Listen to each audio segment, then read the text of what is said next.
إن الحمد لله نحمده ونستعينه ونستغفره ونعوذ بالله من شرور أنفسنا ومن سيئات أعمالنا من يهد الله فلا مضل له ومن يضلل فلا هادي له وأشهد أن لا إله إلا الله وحده لا شريك له وأشهد أن محمدا عبده ورسوله يا أيها الناس اتقوا ربكم الذي خلقكم من نفس واحدة وخلق منها زوجها وبث منهما رجالا كثيرا ونساء واتقوا الله الذي تساءلون به والأرحام إن الله كان عليكم رقيبا ثم أما بعد فإن أصدق الحديث كتاب الله وخير الهدي هدي محمد صلى الله عليه وسلم وشر الأمور محدثاتها وكل محدثة بدعة وكل بدعة ضلالة وكل ضلالة في النار.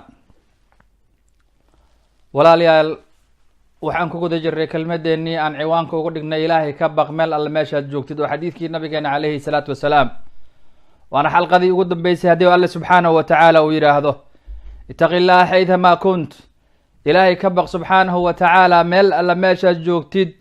waa arrin aad iyo aada u weyna, waa arrin looga baahan yahay qof walba muslima inuu xasuusto alla subxaanahu wa tacaala uuna ogaado maciyat illahi subxaanahu wa tacaala wa huwa macakum aynamaa kuntum. ilaahay subxaanahu wa tacaala bicilmihi ayuu idinkula joogaa laa bidaatihi. meel alla meeshaad joogtaan waa idiin soo koobay, laakiin adinku alla koobi maysaa subxaanahu jala wacala. walaa yuxiituuna bihi cilman oo alla subxaanahu wa tacaala uu yidhi alla adinka koobi maysaan.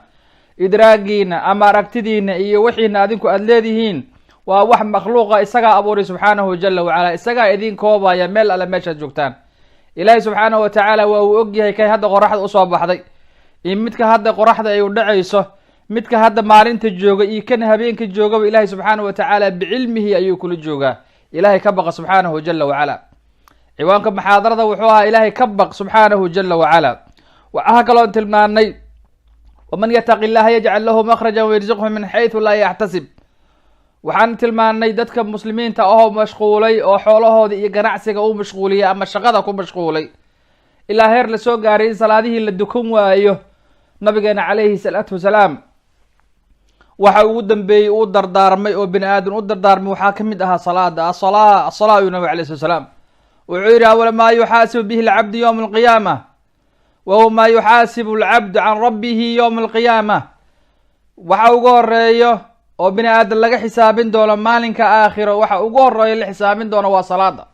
hadday salaadaada toosnaato o fiicnaato camalkaaga intiisa kale rajuu leeyahay, laakiin hadday salaadaadii xumaato camalkaaga intiisa kale rajo ma laha. waayo salaada way culus tahay.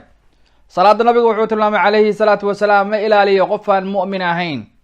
qofaan mu'min ahayn salaada ma ilaaliyo. 5 salaadood oo la dukado nabiga wuxuu yidhi calayhi salaatu wasalaam u bishaaray dadka masaajidka aadaya xilliga mugdiyada aada. nabiga calayhi salaatu wasalaam saxaabadiisa maalin maalmaha ka mid ayaa nabigu wuxuu maqlay qolo ayaa rabta inay soo guurto oo masjidka agtaada inay soo degaan raba. nabigu wuxuu yidhi calayhi salaatu wasalaam diyaarukum, guryihiina jooga, deegaankiina degnaada, tugtabu aafaarukum, waxaa la idiin qorayaa socodka iyo soo socodka aad socotaan ayaa la idiin qorayaa. cawaali iyo meelo fog ayay ka kala imaan jireen. halkiina degnaadu yidhi nabiga calayhi salaatu wasalaam, laakiin waxaa la idiin qorayaa sii socodka iyo soo socodka. cabsida alla subxaanahu wa tacaala ayaa ku jirtay saxaabada, nabiga ayay la tukan jireen. waxaa bukhaarigu uu soo arooriyaa cumar ibn khataab radi allahu tacaala canhu in nin saxaabi isaga ay ku ballameen kaltan inuu maanta nin nabiga la joogo oo nabiga calayhi salaatu wasalaam wixii uu kasoo maqlay uu isaga u sheego. cumarna maalinkiisa inuu aado oo nabigu wuxuu kasoo maqlay walaalkii uu keeno. saas darteeda imaam albukhaari fi saxiixi wuxuu micnihii kusoo gaabiyaa kaltan, micnihii in loo kaltamo oo loo kaltami jiray saxaabada inay aadi jireen. wuxuu kalou tilmaamay aan hore idinku soo sheegay saxaabada ayagoo waaweyn inay wax barteen ayuu tilmaamay. cilmiga isaga wuxuu u baahan yahay qaadashuu u baahan yahay, dad saxa oo laga qaatana waa loo baahan yahay.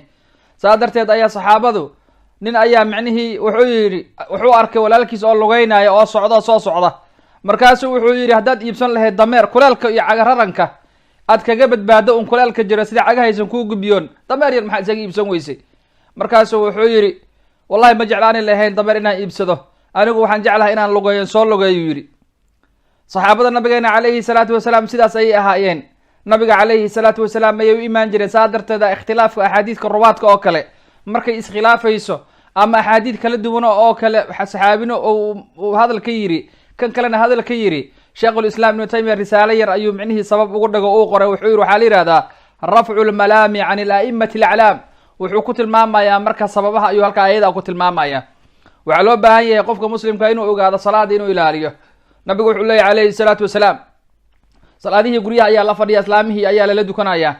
gabadha nabiga calayhi salaatu wasalaam hadday doonto way aadaysaa. nabigu wuxuu yidhi calayhi salaatu wasalaam, yani ha ka celinina dumarka masaajidka yaan laga celinin. laa tamnacu ama allahi masaajid allah, yani laa tamnacu ama allahi masaajid illah. ha ka celinina adoomada alle subxaanahu watacaala masaajidka yaan laga celin. masaajid allahi subxaanahu watacaala waa buyuut illah, yaan laga celin uu yidhi. haweeneed hadday doonayso inay kusoo dukato xaq bay u leedahay, waa aadi karaysaa. laakiin waxaa kaga fadli badan oo kaga wanaagsan inay gurigeeda qolka jiifka ku dukato, sida nabigeena tilmaamay calayhi salaatu wasalaam. haweeneeda inay ku dukato daarta banaanka inay ku dukato waxaa kaga ajir badan qolka fadhiga inay ku dukato. inay qolka fadhiga ku dukatana waxaa kaga ajir badan, oo qolka fadhiga inay ku dukatana waxaa kaga ajir badan kan jiifka inay ku dukato, sida nabigeena tilmaamay calayhi salaatu wasalaam. laakiin ragga maxaa lagu yidhi? ragga maxaa dushoodii la saaray salaadahan guryaha la fadhiyo, tviyada iyo cayaaraha la fiirsaa. champions league ayaa dadkii micnihii mashquuliyey, premier league iyo champions league iyo waxyaalahaasa lagu mashquulay. habeenna barcelona la fiirsadaa, habeenna waxaa la fiirsadaa barisa la fiirsadaa, habeenna waxaa la fiirsanaya arsenal, habeen chelsea meesha loo soo fadhiya. cayaarihii adduunka unbaasaa loo galay, real madrid a meeshii ku joogta. dadkii way mashquuleen. heer waxaan aragnay london gudaheed oo micnihii masaajidkii u jiro hoos la joogo hoos. meeshii kore waxaan arkay masaajidka u yahay xaggii hoosa lawada fadhiya, laba shaashadood 3 shaashadood ayaa loo saaray. waxaa la yidhi qolooyinkan waxay jecel yihiin premier league markii la joogo, waxay taageersan yihiin chelsea ay taageersan yihiin, waa reer chelsea la yidhi. qolooyinkan kalena waxaa la yidhi arsenal habeenkay soo gasho warka laisma weydiiyo. kuwo kalena waxaa la yidhi waa man united, xaggaa markii la joogo warkooda ha weydin. kuwo kale waxaa la yidhi kooxdaasay taageersan yihiin waa barcelona, cayaarihii maanta way shidan tahay. qolo weliba maqaaxidii si ay u qanciso shaashad ayay u saartay. habeenka sabtiga axadda london waxba ha isweydin. rash awarka ka jiro dhan waxaa loogu badbaadayba. waxay leeyihiin waa la fadhiyaa oo dadka war isuma hayaan, waxay cunayaan iyo waxay cabayaan caruurtooda midnama halkaasaa la fadhiyaa. odayaashii waaweynaa iyo kuwii yaryarka ahaa iyo dhalinyaradii iyo kuwo weliba micnihii oo wadaada ah intiiba waa la isku dhex yaaco, tvga indhaha lagu taagay. salaadiyaa soo gashay ayadoo la taagan yahay. salaada ayaa soo gashay ayadoo premier league uu socdo. maqribki ayaa soo galay, maqribki ayaa soo galay, casirka iyo maqribka waad ogtihiin xilliga shitaha qaboobaha salaaduhu 3 salaadood oo waxaa laga yaabaa xilli yar inuu jiro. 2 salaadood ayaa wadaadadii iyo dadkii isdhex fadhiya ayagoo fadhisa salaadii ku dhaaftay. taqullah, ilaahay ka baqa subxaanahu jala wacala. nabigu wuxuu tilmaamay waxa ugu horeeyo oo bini aadan laga xisaabin doono waa salaada. waxaa kaloo aad ula yaab leh waxaan soomaali kusoo arkay iyo waxaan ku arkay meelaha qaar dadka fadhiya oo salaadihii 2 salaadood 3 salaadood ayagoo fadhiya aysan dukanaynin. nabigu wuxuu yidhi ma ilaaliyo salaada qof aan muumin ahayn. tilmaamo badan ayuu bixiyey nabigeena calayhi salaatu wasalaam. haddii salaad la iska daynaayo cabdullahi ibn maktuum, cabdullaahi ayaa laga dayn lahaa oo indhool ahaa. marka uu u yimid nabigeena calayhi salaatu wasalaam isagoo ruqos raadinaya, wuxuu yidhi rasuulka allow waxaan ahay nin indhool ah, gurigayga iyo masaajidkana bohollo ayaa u dhexeeya. ma suurtagalayso inaan habeenkii waqtiyada qaar inaan yimaado masaajidka ugula soo dukado, wax ruqsad am helaya rasuulka allow. nabigu wuxuu ku yidhi calayhi salaatu wasalaam haa. falamaa wallaa markuu jeestay oo uu sii socdaa wuxuu yidhi kaalay cabdullaahayow ma maqlaysaa aadaanka? ma maqasha allahu akbar allahu akbar asalaatu khayr min annowm ma maqlaysaa? markaasuu yidhi haa yaa rasuul allah. nabigu wuxuu ku yidhi calayhi salaatu wasalaam idan masaajidka imaa uu ku yidhi haddii cudurdaari uu jiro kaa ayaa loo dayni lahaa oo indhoolka ah oo guryihiisa bohollada ka sokeeyaan. haddii uu cudur jiro dadka dagaalamaya jihaad fi sabiilillah, hadda dadkii la baabi'iibe jihaad fi sabiilillah marka uu jiro ayaa salaatul khawf la dukadaa ilaa maylan waaxid la soo jirsado. haddii cudurdaar uu jiro qofka xanuunsan ayaa waxaa la gaarsiiyey ishaara gacanta inuu ishaaro, kaasaa lasii dayn lahaa. qofka xanuunsanaa oo marxaladiisa heer khatar markay gaarto ayaa waxaa la yidhi way kaa go-aysaa salaada ishaaradii la imaw. nabigana saasuu tilmaamay calayhi salaatu wasalaam. laakiin yaa ilaalinaya, yaa ilaalinaya salaada iyada ah? ma guryaha lagu ilaalino lagu dukan oo dumarkii lagu yidhi iska joogo guryihiina ku dukada sida nabiga u yidhi calayhi salaatu wasalaam, ama waxaa lagu dukanayaa masaajidka oo allah subxaanahu watacaala uu yidhi warkacuu maca araakiciin, dadka dukanaya la dukada. nabiga wuxuu yidhi calayhi salaatu wasalaam wallaahi yaan ku dhaartay dad badan oo ummadan ka mid ah waa uu tilmaamay biabii anta wa ummi, waa uu tilmaamay nabigeena calayhi salaatu wasalaam. wuxuu yidhi laba wasladood oo waaweyn oo hilib oo garab ah haddii loo keeni lahaa way imaani lahaayeen yidhi, laakiin salaad cishaha imaan maayaan. nabigu wuxuu yidhi calayhi salaatu wasalaam, waxaan jeclaani lahaa in salaadii aadaanka u dhaco oo qof uu aadaamo, iqaamadana ay dhacdo oo qof uu iqaamo, inaan imaam qof ugu dhiga salaadii dadka u dejiyo, inaan rag guryahooda u dabarmarayo oo salaadaha jamaacada soo xaadireen guryahooda inaan ku gubo. dadka jamaacada micnihii ka maqano waxaad ogaataa nabiga wuxuu ku hamiyey inuu guryaha idinku gubo, waana nahyi aad u adag markii loo fiiriyo xadiidka isaga ah, meel laga maran aanan jirin. waa kuwa doonaya inay islaamaha la dukadaan guryaha dhex fadhiyo, markii wax laga weydiina yidhahda mashquul ayaan ahaa, tv-ga mashquul ma aha. waxaa laga yaabaa shaydaanku 3 saacadood inuu hor fadhiyo, laakiin markay salaad gaarto iyo dikrullahi subxaana wa tacala iyo tilaawat alqur'aan iyo makadka masaajidka la fariisanayo kale, intidaari salaad bacda salaad iyo salaad dhexdooda inta micnihii la fariisa marka ay gaarto, waxaa laga yaabaa inuu yidhaahdo maya anigu ma awoodo arrintaan ayada way gu culus tahay. biibatooyinkana wuxuu rabaa 5 saacadood 6 saacadood inuu caruurtiisa ka maqnaado. ilaah ka baqa subxaanahu jala wacala. nabiga wuxuu tilmaamay calayhi salaatu wasalaam, ma jiro qof muslim oo weysaysta oo weysada wanaajiya, lan weysada nabigeena calayhi salaatu wasalaam isbaaq alwudu waa uu tilmaamay salawaatu llahi wasalaamu calayh. axaadiid badan ayaa kusoo arooreysa nabiga calayhi salaatu wasalaam. xadiid ayaa kasoo arooray xataa abi hurayra uu la aaday mankabeynka uu la aaday. nabigu wuxuu yihi calayhi salaatu wasalaam, xulyat lmuslim, qofka muslimka ah quruxdiisa waxay gaaraysaa meesha weysadiisa uu gaarsiiyo. halka weysadiisa ay gaarto ayay quruxdiisa gaaraysaa. nabigu wuxuu tilmaamay calayhi salaatu wasalaam, ina ummatii ya'tuuna yowma alqiyaama, ummadayda waxay imaanaysaa maalinka qiyaamaha gura almuxajaliina min aathaari alwudu, ayagoo wejiga ka ifaaya meesha micnihi weysada ay gaarsiiyeen ayagoo ka ifaaya. faman araada minkum an yatuula guratahu falyafcal, qofka adinka idinka mid a oo raba inuu weysadiisa ay u garaato ama isagoo wejigiisa ka ifaaya inuu imaado, qofki rabow weysada qurx yuri nabigeena calayhi salaatu wasalaam. saa darteed ruwaa intaas dambe waxaa la yidhahdaa xadiidka intaa dambe waa mudraj oo abi hurayre hadalkiisa waay, sida xaafid ibnu xajar alcasqalaani uu sheegay. inta dambe faman araada minkum micnihii inta ka bilaabata waa mudraja la yihahdaa. mudrajkana sanadka awalkiisa hore waa u gali karaa, sida xadiidkii bukhaariga ku jiray oo kale. micnihii cibaadada markii uu tilmaamay xadiid ulwaxyi, waxaa meesha ayadaa soo galaya hadalka imaamu zuhri, yataxanath ay yatacabud oo kale, yatacabud halkaas oo kale micnihii waxaa ku jira yani waxaa ku jira mudraj wax la yihahdaa ku jira. mudrajka aakhirkii waa u gali karaa, sida hadda xadiidka wastigana waa u galaa, dhexdana waa u galaa. hadalkii nabiga calayhi salaatu wasalaam oo hadal lagu xiray ayaa idraajka asalkiisa la yihahdaa. walaalayaal, nabigu wuxuu tilmaamay calayhi salaatu wasalaam, wuxuu yidhi bal ka warraba mid adinka idinka mid ah gurigiisa hortiisa waadi hadduu ku yaalo waadi, oo 5 jeer uu galo uu qabaysto, 5 jeer uu galo uu qabaysto, ma wax wasaq ahaa jirkiisa ku haraaya? wax wasaq ah miyaa jirkiisa ku haraaya? nabigu wuxuu yidhi calayhi salaatu wasalaam, sidaas oo kale salaadaha 5 oo la dukado taasay la mid tahay. wixii dunuub ahaayoo dhan ayaa micnihii jirkaaga laga tuuraya. waxaad ogaataa weysada la weysaysto aayad ayaa micnihii kusoo degtay saxaabi oo dhunkaday, micnihii qof aan maxaarimtiisa ahayn dhunkaday. nabigu u yimid calayhi salaatu wasalaam, wuxuu ku yidhi rasuulka allow dembi ayaan galay, ilan dunuubti way la weyneed, ilaahay cabsidiisa ayaa ku jirtay. saxaabadu aad ayay u baqan jireen. wuxuu yidhi rasuulka allow maanta dembi ayaan galayo qof ayaan dhunkaday, haweeney ayaan dhunkaday. markaasuu nabiga ka aamusay calayhi salaatu wasalaam. salaadii markii la dukaday ayaa nabigu u baaqay, wuxuu yidhi war aawi ninkii su-aashii weydiinayay, salaada mana la dukatay? haa, iska tag, ilahay waa ku dembi dhaafay. markaasuu aayad ku dul akhriyay, ina alxasanaat yudhibna sayi-aat, xumaha la samaynaayo yacni wanaagga xumaha way tirtiraysaa uu yidhi nabigeena calayhi salatu wasalaam. aayaddaas uu akhriyey, marka saxaabiga markaasuu farxo u tegey. wax yar hadday galaan oo dunuub ah, waa bini aadan ila malaa'ig ma aha, ambiyana ma aha, macsuum ma aha, nabigay u imaan jireen calayhi salaatu wasalaam. annaga maanta dunuubta waxaa tilmaamay dembiga iyo waxyaalaha aan ku dhacayno. anas ibnu malik ayaa tilmaamay xilligii nabigeena calayhi salaatu wasalaam, wuxuu yidhi inakum latacmaluuna acmaalan, adinka camal ayaad samaynaysaa, camal ayaad samaynaysaan oo idinkala yar xabadda tinta ah oo jirkiina ku taal oo madaxiina ku taal, idinkala yar, yani wax yar idinla ah. kunaa annaga waxaan ahayn kuwa ku tirnahay fii cahdi rasuulillahi sala allahu calayhi wasalam muhlikaat ay mawbiqaat, wax lagu halaagsamo ayaan micnihii u tirin jirnay. waxa adinku aad yaraysanaysaan. dadku dunuubta micnihii markay galayaan la yaraysta oo aan waxba u arkayna ayuu tilmaamaya anas ibnu malik. wuxuu leeyahay waxyaalaha qaar aad samaynaysaan oo aad idinkala yarta xabadda tinta ah, xilliga nabiga waxaan ku tilmaami jirnay wax lagu halaagsamo, waxa lagu halaagsamo ayaan ku tilmaami jirnay.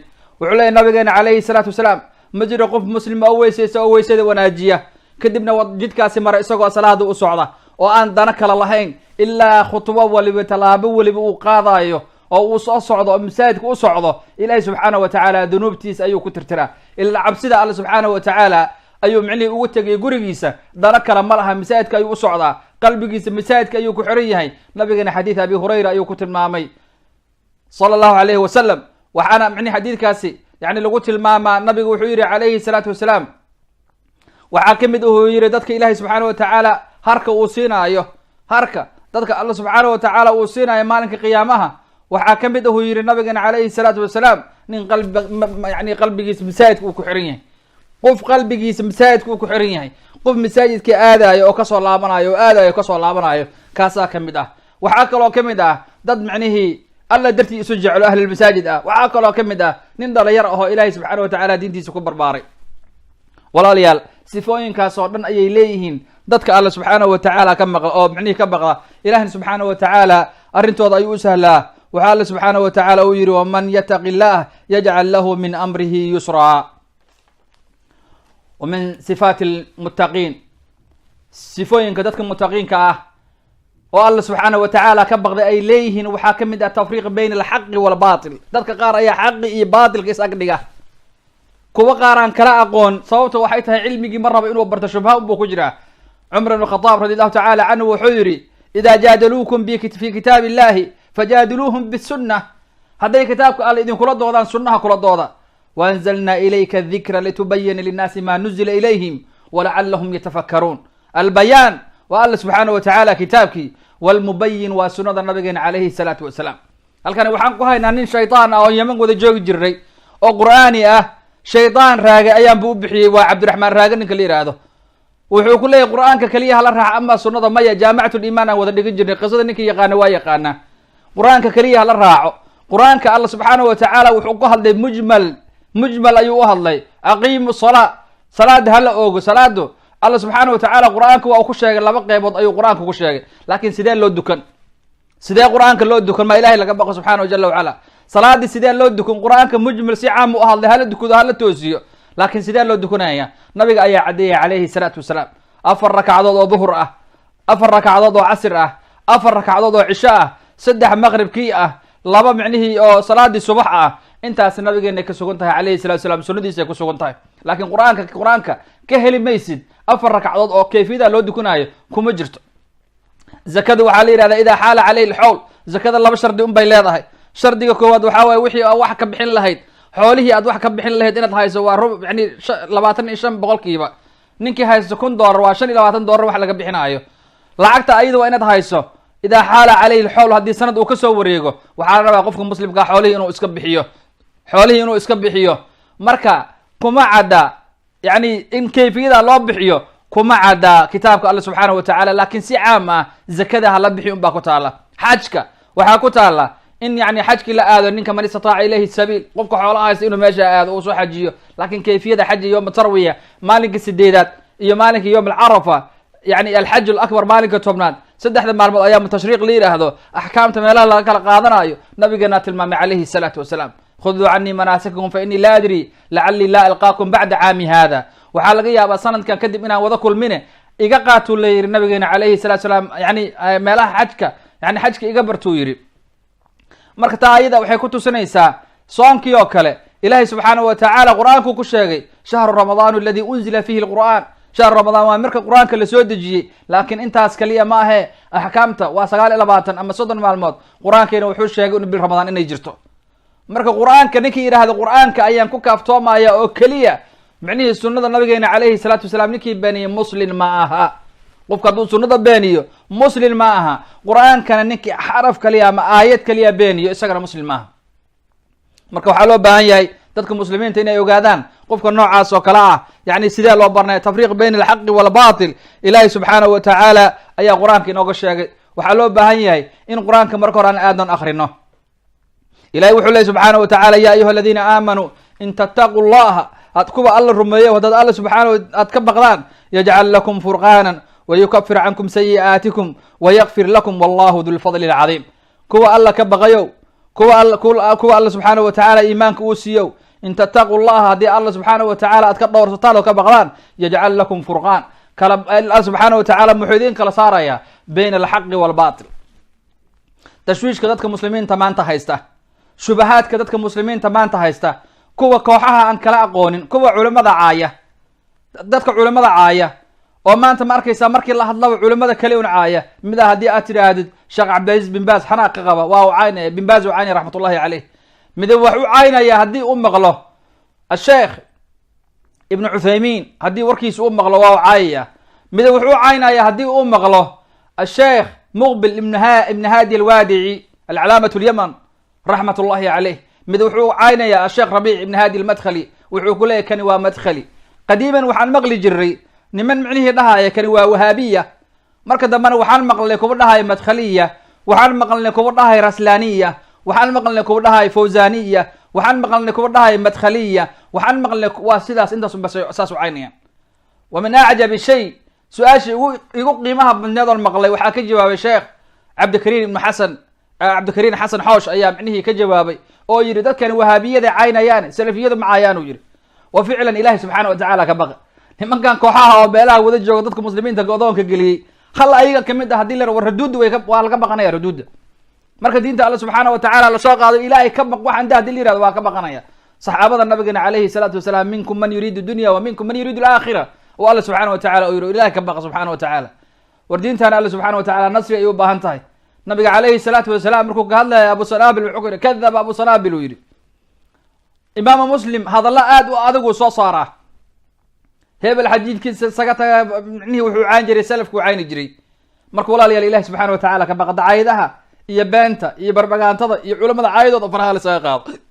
culimada caayadooda waxba laga dheefi maayo waxa tilmaamay ibn Asakir wuxuu yiri micnihi luhumuhum masmuma dadka muslimiinta culimada dhiigooda waa sumaysan yahay walba hadaa diin haynin oo aad waxba ka qaban kareynin sidoo faraha saga qaad sidoo faraha ugu qaad waxa laga yaabaa inaad adigu sidaa ku badbaado hadii lagu soxo lafdiga xisbiga la yiraahdo ama tafriiqa ama firqada ninka micnihi yani ka cabsanayo ilaahay subhanahu wa ta'ala quraankiisa ka buuxda wa'tasimu bihablillahi jami'an wala tafarraqu ilaahay subhanahu wa ta'ala wuxuu leeyahay yani qabsada xirga Allah subhanahu wa ta'ala yaa la iskhilaafin xisbiyadu meel ay ku wanaagsan tahay mala horena waan ugu soo hadlay kelmadda xisbi la yiraahdo quraanka waxa ku soo arooray waa labo xisbiga Allah subhanahu wa ta'ala iyo xisbi shaytaan dad badanna waan malaynaya shaydaan inuu duubsado shayaadiin micnihi ay ku shaqaysanayaan ilaaha laga baqo subhanahu wa ta'ala qofka muslimka ah marka oo Allah ka baqo subhanahu jalla wa ala tafriiq bayna al-haqq wal baatil ilaahi subhanahu wa ta'ala wuxuu kala qaadaa oo kala tusiyaa xaqa iyo baatilka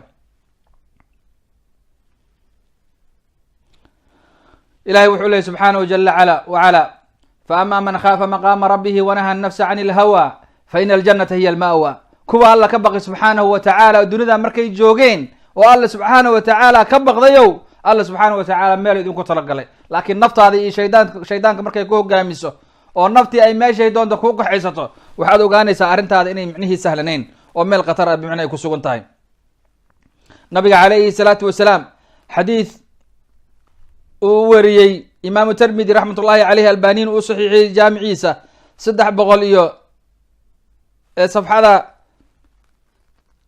616 waxaa laga warinaya Abu Umama radiyallahu ta'ala anhu wuxuu yiri sami'tu Rasuulullaahi sallallahu alayhi wasallam yakhutub nabiga ayaan arkay oo khudbaynaya xajjatul wadaa' la dhihi jiray nabiga alayhi salatu wasalaam wuxuu dadkii uga bilaabay uu yiri rabbukum allihina ka baqa subhanahu jalla wa ala ittaqullaha rabbakum allihina subhanahu wa ta'ala ka baqa wasallu khamsakum ittaqullaha rabbakum wasallu khamsakum rabbigina ka baqa subhanahu jalla wa ala shantiina micnihi salaadoodna micnihi dukada wasumu shahrakum bishina ramadaanka markay idin soo gashana yani sooma wa addu micnihi guta zakata amwalikum xoolaha zakada idin ku leeyahayna guta waati'u dha amrakum ninka micnihi madaxda idin naqday oo waliga idin naqday oo adinka idin xukumana warkiisa yeela jannada Allah subhanahu wa ta'ala waxaad ka galeysaan meel alla meesha doontaan imam Tirmidhi ayaa wariya wuxuu ku bilaabay nabigeena alayhi salatu wasalaam ittaqullaha rabbakum allihina subhanahu wa ta'ala ka baqa wasallu khamsakum salaadahana dukada salaada waan ka soo hadalnay wasumu shahrakum bish ramadaanka dadkan aan soomino dadka ramadaanka markuu soo galo u gooya oo raashinkii sanadka la cunayo 11 bilood ay ku filaan weysayo qaangaarkana ah kollay xaaraan unbaa daldalaysaa meesha kasii wad war ilaah ka baq subxaanahu jala wacala ogowna ramadaanka aad kas ugu tagtay hadhow waxaad ku qasban tahay inaad soo celiso ninna ku dhihi maayo sidiisa ku dhaaf marka dadkaas ayagaa ilaahi subxaana watacaala ka baqdeen wasiyada waxaa ka mid ah nabigeena calayhi salaatu wasalaam xadiidkii hadda aynii soo hormariyey ee nabigeena calayhi salaatu wasalaam uu tilmaamay xadiidka laga wariyey mucaad ibnu jabal waxaa laga wariyey radi allahu tacaala canhu wuxuu yidhi nabigeena calayhi salaatu wasalaam itaqi llaha xayثuma kunta waatbic sayi'ata alxasanata tamxuha wakhaaliq innaasi bikhuluqin xasan xadiidka isaga imaamu tirmidi ayaa wariyey raxmat ullahi caleyh albanini waa uu saxiixiyey sunan tirmidi ayuu ku saxiixinayaa 1987 waa xadiis saxiixa nabigu wuxuu yihi calayhi salatu slam mucaad wuxuu ku yidhi qaala lahu itaqi llah ilaahi subxaanahu watacaala ka baq xayثuma kunta waana masdarkii aan soo qaadanay oo lafdiga muxaadarada aan ka dhignay waxaa kaloo ka mid ah walaalayaal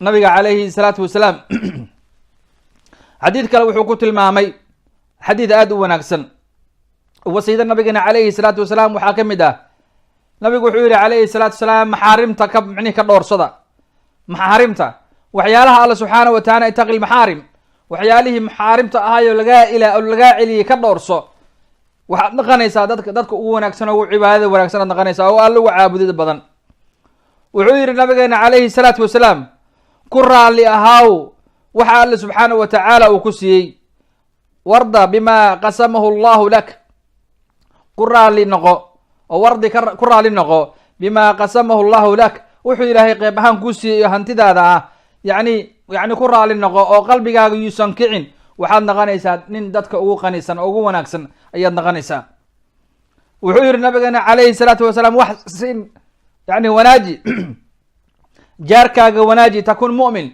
waxaad naqanaysaa qof mu'mina dadka deriskaaga gaal islam waxay ahadaanba yani wanaaji waxaad naqanaysaa qof mu'mina ayaad naqanaysaa waxaad naftaada la jeceshahay dadka la jeclow waxaad naqanaysaa qof muslima oo wanaagsan ayaad naqanaysaa hadalka yani qusulka ha tiro badinin qusulka badan nabigeena calayhi salatu salam waa uu ka dayriyey qusulka ha badinin uu yihi nabigeena calayhi salatu salaam lianna qusulka aadka u tirada badan qalbiga ayuu dilaa kun warican waxaad naqataa qof warica oo xalaal quudasho ah oo xalaal quudad aan naqo waxaad naqanaysaa qof dadka alla uga caabudid badan ayaad naqanaysaa ugu wanaagsan ayaad naqanaysaa wuxuu leeyahay nabigeena calayhi salaatu salaam waxaad naqataa qof qaanic ah oo qanacsan naqo waxaad naqanaysaa uu yihi qof dadka ugu shukriga badan oo alle subxaana wa tacaala ugu mahad celinta badan ayaad naqanaysaa xadiidka naftiisa asheekh albani raxmat ullahi caleyhi ayaa isaga naftiisa saxiixinaya duruq kala duwanna waa uu leeyahay fawaaidda uu leeyahay marka waxay tahay intaas aan soo sheegnay ayaa micnihii ka mid ah thamaraadka mu'miniinta waxaa ka mid ah calaamadaha lagu gorto dadka mu'miniinta walaalayaal waxaa ka mid ah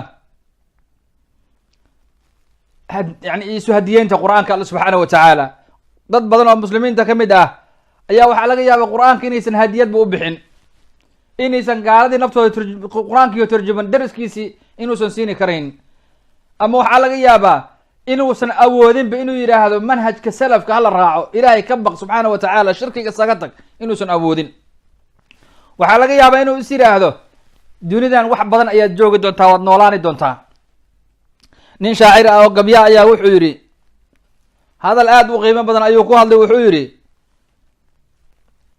idaa maa khalowta dahra yowman haddii aad dunida micnihii ku kali naqato maalin haddaad khalwo dunidii ku naqato o aad micnihii iska joogto falaa taqul khalowta walaakin qul calaya raqiibu ha dhihin waan iska joogay laakiin ogow in alla subxaana wa tacaala yani uu ku ilaalinaayo laba malag ayaa labada dhinac kaa saaran oo alla subxaana wa tacaala uu kusoo diray dadka qaar markay khalwada naqdaan arrimo khatar ayay ku dhacaan laakiin markaad khali naqato oo kaliga aad tahay yani ogow in micnihii alla subxaana wa tacaala uu kusoo diray laba malag inuu kusoo diray oo ilaale ay kuga hayaan walaakin qul calaya raqiibu walaa taxsabana allaha yakfulu saacatan walaa anama yakfى calayhi yaqiibu lahuna lacumru llahi xataa tataabaca dunuubu calى aathaarihina dunuubu fayaa layt ana allaha yakfiru maa madaa wa ya'danu fii towbaatina faatuubu. marka aad kaligaa meel joogto ha u malayni ilaahay subxaanahu watacaala inuu saacad ku moog yahay, saacad in alla subxaana watacaala uu ku moog yahay. markaasuu wuxuu leeyahay shallaytadayde ilaahay subxaanahu watacaala wuxuu ina faray inaan u toobad keenno. ayaa u toobad keenaya alla u laabanaya subxaanahu jala wacalaa. yaa alla subxaanahu watacaala u toobad keenaayo dunuubta aan ganlay oo tirada badan leh ayaa looga baahan yahay qofka muslimka inuu alla subxaanahu watacaala uu xasuusto. wa min thamaraati taqwa micnihii ay leedahay faa'iidooyinka ay leedahay cabsida alla subxaanahu watacaala waxaa ka mid ah alfawz bijanaani naciim, in lagu guuleysto jannooyinka alla subxaanahu watacaala. jannooyinka alla subxaanahu watacaala silcatullahi qaaliya, ilahay silcadiisa waa qaali ma aha, wax sahal lagu helo ma aha. jannada waxay u baahan tahay nafta oo meel la dhigo. nafta waxay jeceshahay waxyaalaha nafta ay jeceshahay iyo jannadu lislama helo. nabigana waa uu tilmaamay calayhi salaatu wasalaam, xufat iljanna, jannadii waxaa lagu wareejiyey oo ay ku wareegsan tahay makaarihda nafta waxay micnihii ay neceb tahay. bal naarta u fiirso, naarta waxaa lagu heerarkeeda waxaa jooga waxay nafta jeceshahay. marka waxaa loo baahan yahay qofka muslimka inuu alla subxaana watacaala u xasuusto.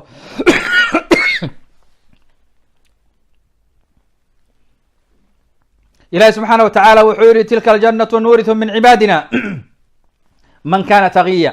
taasi waa jannadayda waxaan dhaxal siinaynaa qofka micnihii taqiga alla subxaana watacaala ka baqay. qof kale alla subxaana watacaala jannadiisa cidlo kuma helaayo. jannada alle subxaana watacaala waa janno qaali ah, ninkii camal wanaagsan la yimaado unbaa hela. ilahi subxaana watacaala dadkan indhaha ku taagaya jannada, dad baa qulubtoodii dhimatay.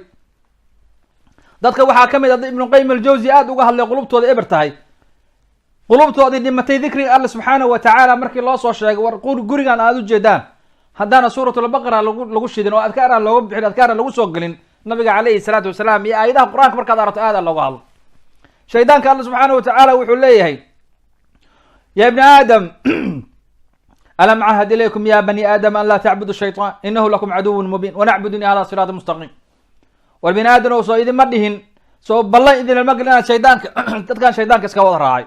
nabiga wuxuu tilmaamay calayhi salaatu wasalaam shaydaanka inuu ku socdo dhiigga dadka dhexdiisa, inuu ku socdo dhiigga inuu ku socdo noo sheegay calayhi salaatu wasalaam. bal wuxuu tilmaamay dad badan oo adkaarta aan akrino salaada subaxaan dukan, salaada subax oo laga wada seexday, guryihii ayaga kulaysada ay ku jiraan, biyihii ay kulil yihiin, oo qolkii hiitarada ay leeyihiin, oo jikadii hiitar ku jiro, oo meeshii musqushii biyihii ay kulil yihiin oo kuleel iyo qabow la geyn karo tubadii, ayaa salaadii subax loo gooyey. waa loo gooyey, ma la rabo salaada in la dukado. wuxuu ku leeyahay bustahan raba inaan ku jiro salaada, shaqada waa loo kacaa, shaqada waa isu diyaaran qofka uu kacaya, laakiin salaada subax warkeeda iska daa. waxaa loo baahan yahay cabsida alle subxaana watacaala, cabsida alle subxaana. war dunidan joogi maysid, dunidan waa ka tagi doontaa, waa safar oo maanta la taagan yahay, waa lasii socdaa un. aabayaasheen awoowayaasheen wixii way dhinteen, wax soo laabtay, wax hadlaaya ma maqasheen, wax hadlaaya ma laha. saa darteeda waxaa ogaataa nin reer bani israa'iil ah wuxuu yidhi annagoo sheekaysanayna ayaa maalin waxaan isla niri u yidhi waxaan la soo gaaray war yaa annaga micnihii intaan israacna maanta oo qabriga alle subxaana watacaala aan ku dukano, qabuurta intaan tagno. waa reer bani israa'iil, wadada cajaa'ibay ahaayeen, sida micnihii albaani naftiisa xadiiska uu ku saxiixinaayo. waa intay wada xifaaltameen unbaa waxaa ka ratibmay hadal. waxay yidhahdeen war maan aadno qabuurta, maan aadno oo ilaahay subxaana watacaala aan ka barino dadka dhintay qof ka mid ah in ilaahay subxaana watacaala uu soo saaro. qabuurtii ayaa la tagay, ilaaha la bariyay dadka dhintay mid kamid inuu la soo saaro. qof ka mid ah dadkii dhintay ayaa madaxiisii soo saaray, markay ilaahay baryeen inuu qof ka soo saaray si ay ugu cibr qaataan. qof ayaa lagu soo saaray, qofaa soo bixiyey madaxiisa, markaasuu la hadlo wuxuu yidhi war maxaad iga rabtaan, 100 sano ka hor ayaan dhintay, ilaa iyo haddana xaraaradii sakaraatulmowtka ayaa i haysuu yidhi. xaraaradii sakaraatulmowtka ayaa weli ahaysa, 100 sano ka hor ayaan dhintay, maxaad iga rabtaan uu yidhi. walaalayaad waxaad ogaataa nafta markay baxaysa nabigeena calayhi salaatu wasalaam dhidid ayaa ka socday. waqad akhtaarahu fi rafiiqihi laclaa, ilaahi subxaana watacaala ayuu doortay. allahuma rafiiq laclaa, allahuma rafiiq laclaa, allahuma rafiiq laclaa, saasuu yidhi.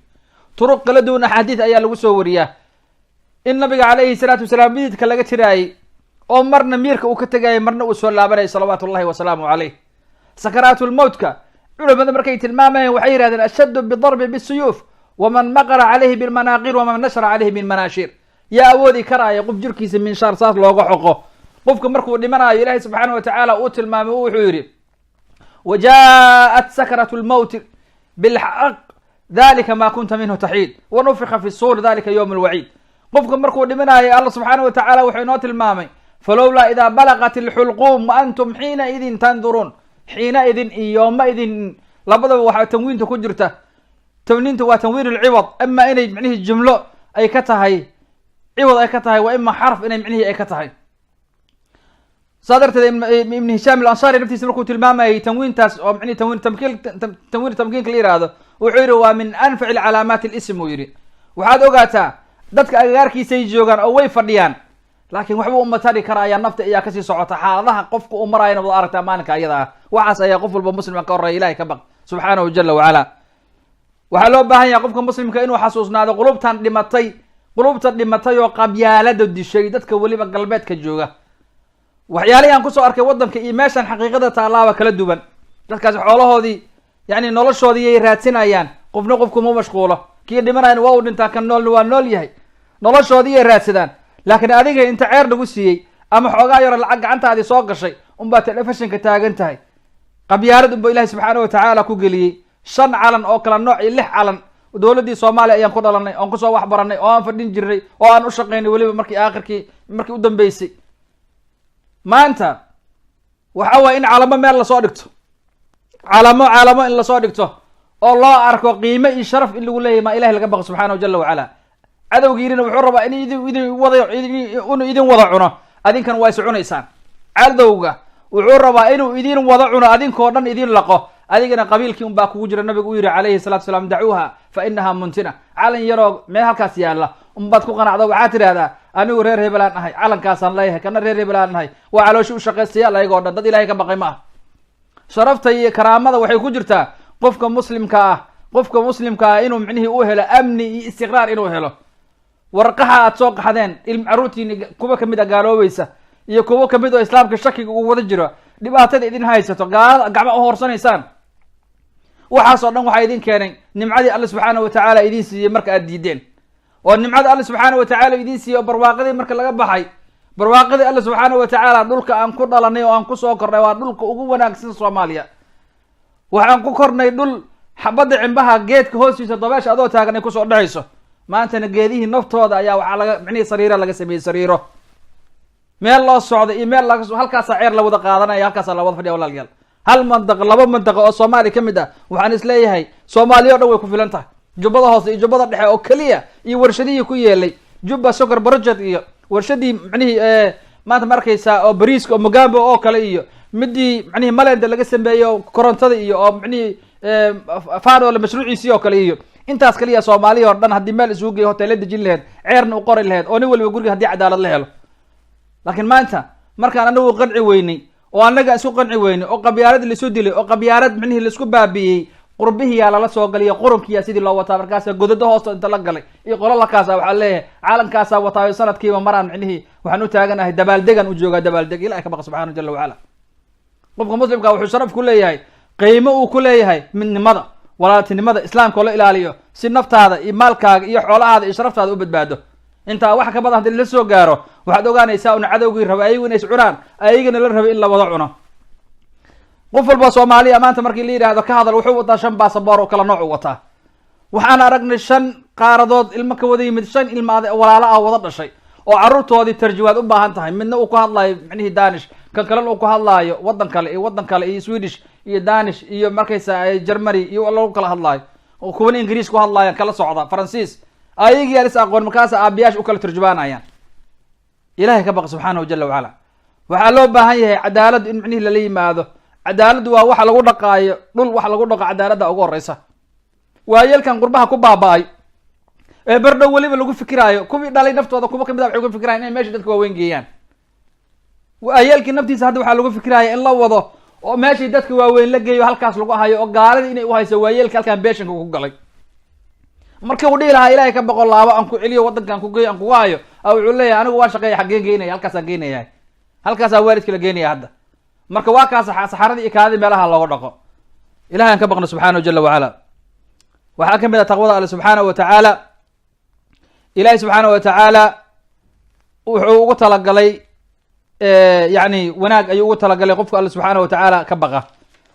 cabsida alle subxaana watacaala waxaan tilmaannay aayado aada u tiro badan iyo axaadiid aada u tiro badan. dadka alle subxaana watacaala ka baqay jannada ayaa loo soo dhoweeyaa sida alle subxaana watacaala uu sheegay. webiyaal ayaa meeshaa yeela. webi waa micnihii biyo, webina waa caano, webina waa malab, sida alle subxaana watacaala inoo sheegay. webiyadaa wada socda qofka muslimka ahlu jannaha ah mid alle meeshuu doono micnihii uu tagaya. webiyadaas wax ka qaadan, midkaas malabka ka samaysan iyo kan caanaha ka samaysan iyo kaa biyaha wuxuu doono alle subxaana watacaala u siin. wa uslifat iljannatu lilmuttaqiina gayra baciid. ilaahay subxaana watacaala wuxuu leey waan usoo dhaweynaynaa, jannadiyaa loo soo dhaweyn, agtoodaa loo keenay, jannadii kama dheera. wax alle waxay doonaan waa loo siinaya, waa loo adeegaya. wiilal yar yar oo alle subxaana watacaala ku tilmaamay qur-aanka lulu-an manfuura ayaa u adeegaya. xuuralcayn ayaa loo guurinaya haddii uu rabo. maxaa ka maqan qofka isaga? waxaa la yidhi oo keliya ilaahay subxaana watacaala ka baq intaad dunida joogto, intaad dunida taagan tahay alle subxaanahu watacaala ka baq. laakiin haddaad ilahay subxaana watacaala ka baqi weyso, wax alle waxaa doonta samay. haddaanad xishoonayn, dharkii la dhigtay wixii doona la sameeyey, waxaa doonta samay haddaad xishoonayn, siduu nabigan u tilmaamay calayhi salaatu wasalaam. ilahay wuxuu qur-aanka ku leeyahay lahum maa yashaa'uuna fiiha waladayna maziid. wax alle waxay doonaan waan siinayna, xaggeennana waxaa u ahaaday almaziid ayaa xaggeena ahaaday. maziidku waxay culamada yidhahdeen waa ru'yat allahi subxaanahu watacaala liladiina axsanu alxusna waziyaada. alxusna hiya aljanna waziyaada hiya ru'yat allahi subxaanahu jala wacala. marka yani waxaa weye lahum maa yashaa'uuna fiiha wax alle waxay doonaan ayaan siinaynaa, waladayna maziid, xaggeennana waxaa ahaaday ziyaada ayaa ahaaday. ziyaada marka waa ru'yat allahi subxaana watacaala, aragtida alle subxaanahu jala wacala. waxa ugu wanaagsan oo makhluuq u arko uu helo, dad alla u abuuray bini aadan waxa ugu wanaagsan u helo waa ru'yada alle subxaanahu jala wacala. nimanka muctasilada oo diidan oraa un soo tilmaamay waxay yidhahdeen waxaa mustaxiila, muctasila waxay tiri waxaa mustaxiila oon suurtagalba ahayn in ilahi subxaana watacaala la arko. ilahi subxaana watacaala qur-aankiisa wuxuu ku tilmaamay mowqifyada jannada aad iyo aad ayuu uga hadlay. nabigeenna waa uu ka hadlay calayhi salaatu wasalaam. laakiin naarta jahanama nafteedana saas oo kale ayaa looga hadlay. nabigu wuxuu leeyahay calayhi salaatu wasalaam ina jahanama laha 70,000 zimaam wa fi kuli zimaamin 70,000 malakin yajiruunaha. 70,000 oo albaab ayay leedahay naarta jahanama, halkii albaabna 70,000 oo malag ayaa taagan. waxa alla subxaanahu watacaala uu sheegay qur-aanka uu ku sheegay yaa ayuha aladiina aamanuu quu anfusakum wa ahliikum naar waquuduha annaasu walxijaara. naarta ilahi subxaanahu watacaala wuxuuna yidhi war ehelkiina naarta ugu digu yidhi, ehelkiina badbaadiya, quu anfusakum wa ahliikum naara, naftiina iyo ehelkiina naar ka badbaadiya. oo maxay tahay? waquuduha annaasu walxijaar, dadka iyo dhagaxa un baa lagu shidaa naarta jahanamaad ujeedaan. nabigu wuxuu tilmaamay calayhi salaatu wasalaam naartu inay 2 jeer neefsato. ayada nafteeda ayaa kala dacwoonaysa, waxay leedahay ilaahayo waan isgubay naarta jahanama walciyaadu billah. jahanama 7 magacyo alle subxaana watacaala qur-aanka ugu sheegay. zamhariire waa la sheegay, xutabaa la sheegay, waa 7 nooc magacyada jahanama la sheegay. naarta ayada oo isgubaysa, jahanama ayada ayaa isgubaysa. markaasa alle subxaana watacaala leedahay ilaahayo waan isgubay, maxaan sameeyaa? waxaa la yidhi 2 xilliyaan ku siinay, bal xilligaana neefso. qabowahan meesha lagu baabi'iyey oo dharkan kuleelka badan leh hadda loo wato waa qabowga iyado ay sii daynaysa hal mar oo sanadkii. xilliga kuleelka dadka baabiye ad ujeedaan waa mar iyadu neefsatay. nabigu wuxuu yihi calayhi salatu wasalaam yani min shiddat alxar waxaa ka mid ah waa fayxi jahanam. jahanama soo neefsanaysa ayaa kuleelka tirada badan uu ku yimid. saa darteeda waxaa loo baahan yahay qofka inuu micnihii noloshiisa micnihi inuu qabto oo ilaahi subxaana watacaala xaggiisa inuu micnihii u laabto. shaydaanku isaga ayaa naga bernaqan doona, isaga ayaa beritu micnihii maanta dadka hogaaminaya, berituna micnihi waa ka bernaqan doonaa. dadkaan isfuraayad ujeedaan maalin walba, dadkaan waalidka caasiga ku naqanaya, dadkaan isdilaaya, shaydaan ayaa adeegsaday siduu nabigeena u tilmaamay calayhi salaatu wasalaam. waaga markuu bariyo shaydaan wuxuu micnihii uu diraa yiri nabiga calayhi salaatu wasalaam, ehelkiisa ayuu diraa, caruurtiisa iyo duriyadiisu magaalada ku diraa. mid ayaa imaanaya wuxuu leeyahy maanta kama tagin dadka bani aadamka ahaa inay isdilaan, wuxuu leeyahay dhib ma laha, way heshiinayaan berito. mid kale ayaa imaanaya wuxuu leeyahay maanta mid ayaan waalidkiisii caasi ugu dhigay, wuxuu leeyahay shaydaan maya dhib ma leh, way ka heshiinayaan waxaa sida waalidkiisa baari u noqon doonaa. mid kale ayaa imaanaya wuxuu leeyahay rasuulka calayhi salaatu wasalaam soo inoo tilmaamay, mid ayaa imaanaya wuxuu leeyahy aniga maanta 2 isqabta ayaan kala furay, markaasuu taajka madaxa u suraa. adigu leey soo dhawow, adigaa nin wanaagsan ila reer baad burburisay. nabigu wuxuu tilmaamay calayhi salaatu wasalaam guryahan adkaar la-aanta irida looga baxaayo waxyaalaha yani ugu qariibsan oo waxyaalaha ugu yaabka badan waxay tahay haweeney waxay ku leedahay anigu guriga maba xaaqi karaayo haddaan aan heesihii ku tuuran heesihii inaan ku tuurto mayaan ma seexan karaayo heesihiin waxay marayaan biyihii jannadaan ku siin war ilahay ka baqa subxana wajal heestu ma banaana nimankan heesaha idiin banaana waa shayaadin dadka soo dira weye nabigu wuxuu tilmaamay calayhi salaatu wasalaam heestu inay xaaraan tahay ummadayda dad ka mid ayaa imaan doona waxay banaysan doonaan alxila walxariir walmacaazif ibnu xazm keliya ayaa xadiidka isagaa taabtay ibnu kathiir markuu ka hadlayay baaxithulxadiidka oo kale waa lagu keenaa ibnu salaax waa uu ka daba tegay wuxuu leeyahy xadiidkan waa xadiid sax ah dad ummadayda ka mid ayaa imaan doona yastaxiluuna alxira walxariir walmacaazif macaaziftan waa heesaha waaye waa mazaamiir shaytaan saxaabadana way qabeen abubakara kamid ahaa dadka dhihi jiray afarta madhaboodna saasay micnihii leeyihiin bal waxaad ogaanaysaa xadiid waxaa jira nabiga uu tilmaamay calayhi salaatu wasalaam ay heesaha dadka dhegaysa dhegahooda in biyo qabow lagu shubi doono maalinka aakhiro war dadka heesaha banaysanayo ilahay ka baq subxaana watacaala kuwaan qur'aaniyiinta dhahaya heesaha lagu raaxaysto gabdho intii soo kaxeeye meesha idin keeneen beena idin sheegeen kuwaasi waa shaydaan dadka loo soo diray ilahina subxaana watacaala shaydaan waa inoo sheegay ilahi subxana watacaala shaydaan waa inoo sheegay wa qaala shaydaanu lama qudiya alamru marka arrinta la xukumo wuxuu leeyahy in allah wacadakum wacd alxaq ilahi subxaana watacaala waa idin yaboohay waxbuu idin sheegay wacdigiisa waad khilaafteen aniga markaan idinla hadlayn waa isoo raacdeen wama kana calaykum min sulطaan wma kana calaykum min sulطaan ila an dacawtukum fastajabtum lii in allaha wacadakum wacd alxaq wawacadtukum faاkhtalaftukum wma kana calaykum min sulطaan ila an dacawtukum fastajabtum lii falaa taluumunii walumuu anfusakum ma ana bimusrikikum wma antum bimusrikii inii kafartu bima ashraktumuni min qabl ina الظaalimiina lahum cadaabun alim waa shaydaanka saasuu leeyahay ninka maanta ka hogay oo aad raacaysaa wuxuu ku leeyahy ilahay o aniga ber ayaan ka ahay wa qaala qariinuhu rabbana ma adqaytu walakin kana lafii dalaalin baciid ilahay o kan isagaa lunsanaa anigu waxba ma lumin isagayaa kaa bir naqanaya waa ninka maanta ku lumiya kan heesaha kuu banaynaya berita wuxuu ku leeyahy anigu shaqo kuma lehen isagaa jinni aha midkaan kan waa shaydaan ilahay o isaga wax ku samey anigu ibadbaadi marka waxaa loo baahan yahay dadkan heesaha dhegaysanaya dhahay waan ku raaxaysanaya markaan guriga xaaqaayo ilahay ka baq subxaanahu jala wacala qur-aanka shita waxa lagu raaxaysto ilahay qur-aankiisa ugu wanaagsan alaa bidikri llahi tatmaina alqulub ilahay uu leeyahay alaa bidikri llah tatmaina alquluub waxa qalbiga micnihii wanaajinaya oo dejinaya waa qur-aanka alle subxaanahu watacaala dikru llahi subxaanahu jala wacala ilahay aan ka baqno subxaanahu watacaala shaydaanka iyo umuurtiisa iyo dadka na watana aan micnihii meel iska saarno ilahay wuxuu leeyay subxaanahu watacaala dadka mu'miniinta ay jannada markuu ka hadlayay qaala allahu subxaanahu watacaala ina almuttaqiina fi jannaati wanahar fi maqcadi sidqi cinda malikin muqtadir meel ayay ku leeyihiin alla subxaana watacaala xaggiisa jannada meel ayay ku leeyihin o alla subxaana watacaala uu tilmaamay qofka ilahay subxaana watacaala ka baqa walfawzu min allahi cinda shadaa'id walkurabaat walfawzu min allahi cinda shadaa'id walkurabaat wuxuu ilahay subxaana watacaala qofka ilahay ka baqa uu micnihii ku guuleynaya walcawna min allah cawna min allahi subxaanahu watacaala cinda shadaa'idi walkurabaat marka kurbooyinka ay qabtaan iyo dhibaatada ay qabato uu alla subxaanahu watacaala yani uu ka qaadaya dhibaatooyinka ayaa laga qaadaya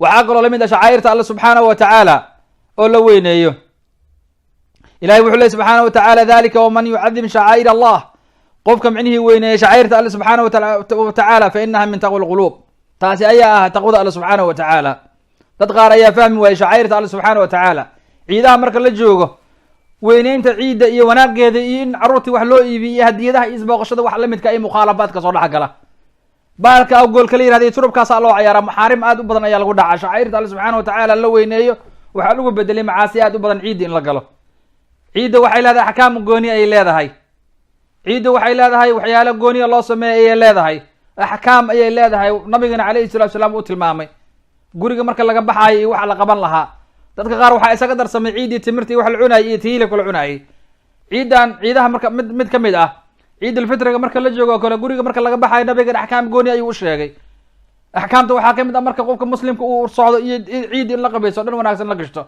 marka lasii socdo oo ciidi la aadayna 3 xabood timir in la cuno marka hore o afka la furo bacdamaa lasoo soomanaa wadadii hadda la maray wadaan ahayn in micnihii lagu wadadaan la maro waddo kale lasoo maro dadka masaakiinta iyo ducafada maalinka in laga farxa carruurtan wax loo iibiyo laakiin meesha marka la tago looma baahna walaalayaal salaado in lagu dukado looma baahna meesha waa la tagaya salaad unbaa la dukan dad badanoo waxaan arkayaa meesha markay tagaan salaado badan u taagan oo sunnooyin tukanaya nabigu wuxuu tilmaamay salaada fajr salaada micnihii ku xigta 2 ragcadood oo fajr ka horeys waa 2 ragcadood khayru min addunya wamaa fiiha adduunka wax yeelo dhan waxaa ka wanaagsan uu yihi nabigeena calayhi salaatu wasalaam labada ragcadood oo la dukada ayaa ka wanaagsan.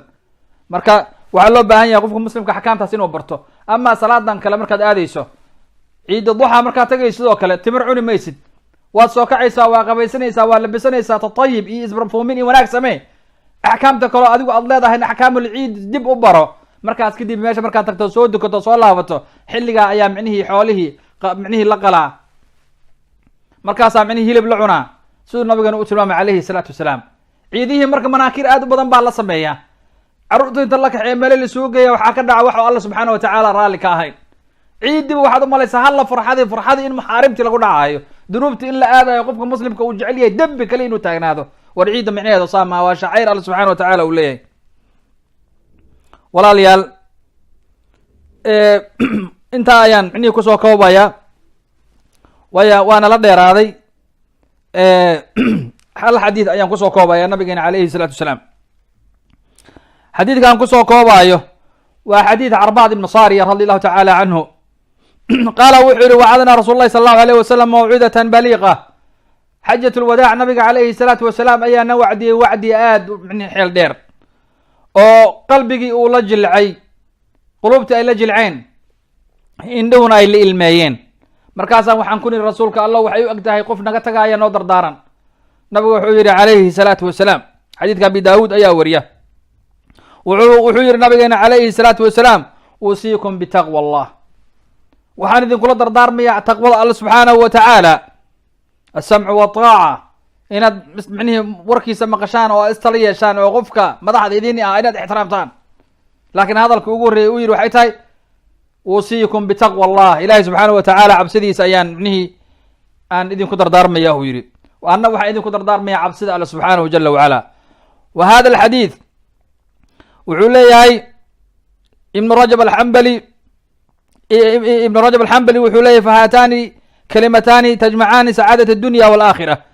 uusiikum bitaqwa allah, labadan kelmadood uusiikum bitaqwa allahi wasamci wataaca waa laba kelmadood oo aad iyo aad u weyn uu yihi oo wax badan ku tusinaya. waxaa loo baahan yahay marka walaalayaal in arrintaas ayada aan ku jirno. waxaa kaloo lamid ah salaadii aan kasoo hadalnay, ilaahay subxaana watacaala carruurta naftooda waa na faray. ilaahay subxaana watacaala qur-aankiisa wuxuu ku leeyahay waamur ahlaka bisalaati wastabir calayha.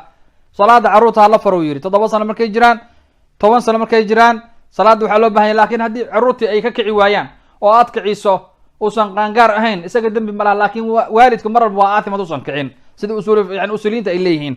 waxaa loo baahan yahay marka waalidka naftiisa carruurtiisa inuusan micnihii ka tegine, waxaa loo baahan yahay waalidka inuu carruurtii u xasuusiyo wanaagga iyo kheyrka inuu micnihii u xasuusiyo.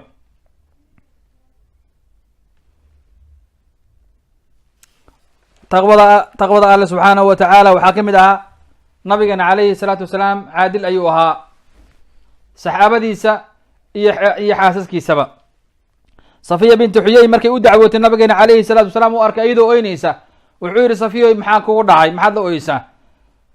waxay tiri rasuulka allow xabsa waxay ugu tiri inaan ahay gabar yahuudiyad ah. markaasuu nabigu ku yihi calayhi salaatu wasalaam, wuxuu u tilmaamay nabiga calayhi salaatu wasalaam arrin u sheegay. wuxuu yihi adiga yahuudiyad ma tihide gabadh nabiga uu qabaa tahay, maxaad ugu faani weysay? kadibna xabsuu la hadlay nabigeena calayhi salaatu wasalaam, wuxuu ku yihi ittaqi llaha ya xabsa, xabsooy ilaahay subxaanahu watacaala ka baq uu yihi. ittaqi llah ya xabsa. saas oo kale nabigeena calayhi salaatu wasalaam saxaabi ayaa u yimid, markaasuu wuxuu ku yihi nabiga calayhi salaatu wasalaam oo carruurtiisa dhunkanayo u arkay xasan iyo xuseen. markaasuu wuxuu yihi carruurtiina ma dhunkataan? markaasuu nabiga haa waan dhunkanaahu yihi. wallahi waliya 10 ma qabaltu axada minhum.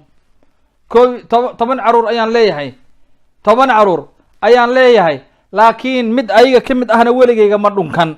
nabigu wuxuu yihi calayhi salaatu wasalaam aw amliku idaa nazaca allahu fi quluubikum raxma. war ma waxbaan idin qaban karaya haddii alla subxaanahu watacaala qalbigiina naxariista uu ka qaaday, uu ka saaray. carruurta oo la dhunkado oo la wanaajiyo waxay ka mid tahay waxyaalaha wanaagga ah iyo kheyrka ayay ka mid tahay. saas oo kale waxaan rabay inaan tilmaamo xadiid.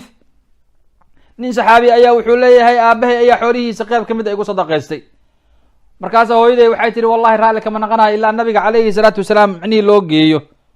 markaasuu nabiga calayhi salatu wasalaam markii loo geeyo wuxuu yihi war carruurta kan waxaad siisay kuwa kale ma siisay?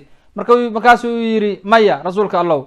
markaasuu nabigu wuxuu yihi calayhi salam ilaahay ka baqa wataqu llah wacdiluu bayna awlaadikum ilaahay ka baqa oo caruurtiina cadaalad u wada sameeya sidaasuu yihi nabigeena calayhi salaatu wasalaam. ninka laba xaas le oo hal meel u miisha waa lamid, ninka caruurtiisa mid wax siiya kan kale aan siinna waa lamid. caruurta waxaa loo baahan yahay in la dhunkoodo, loo naxariisto, oo micnihii lasoo dhawaysto, oo madaxa loo salaaxo, oo loo adkaysto. markay alaabta kaa jebiyaan qaara habaar ugu dhaqaaqa, balaaya kugu dhacday alaabta igu jijebiyey. waxaa loo baahan yahay in aan la habaarin, in aan la xumayn, salaadii loo kiciyo, wax la siiyo, loo gargaaro, naxariista iyo qalbiga wanaagana la tusiyo. caruurtiinii kuwii gaalada ahaya idinka micnihii maanta idinkaga dhow madax salaaxidda iyo wanaagga loo samaynayo. waa markii caruurtii meel inta lagu soo xeray ayagii o dhan ba lakala tuuray. adinka waad fahmaysaan hoos kaga jirtaan caruurta maxaa loo eeriyey, maxaa meel dheer loo geeyey. ilahay ka baqa subxaana watacaala. saxaabiga wuxuu leeyahay marka waxaan arkay ma arkaysaa, waxaan arkay uu leeyahay aabahay oo sadaqada isaga micnihii soo ceshtay. waxaan kusoo koobayaa laba su-aaladood oo yaryar oo walaalo qaar ay soo weydiiyeen. sheekh cabsida alle subxaana watacaala waad noo sheegtay, salaadaha jimcaha waad noo tilmaantay, laakiin maxaan ka samaynaa haddii noola diido? salaada haddii dukan lagu yidhaahdo waxaad xaq u leedahay bimacnaa in aad isaga tagto. haddii salaada dukun arrintu ay timaado waajibka alle subxaana watacaala ku saaray, ilaahana micnihii ku siinaaya waxa isaga aad micnihii bani aadamka aad uga baahan tahay. hijradu sheekh maxaan ka samaynaa? su-aasha labaad oo walaaluhu ay soo weydiiyeen. hijradu asalkeedu maanta cagsigaa loo isticmaalay, dhul gaalo ayaa hijro loo soo aaday, waana arrinta qaldanoo maanta jirta. hijradu waa dhul gaalo in laga tago, dhul islaam la aado.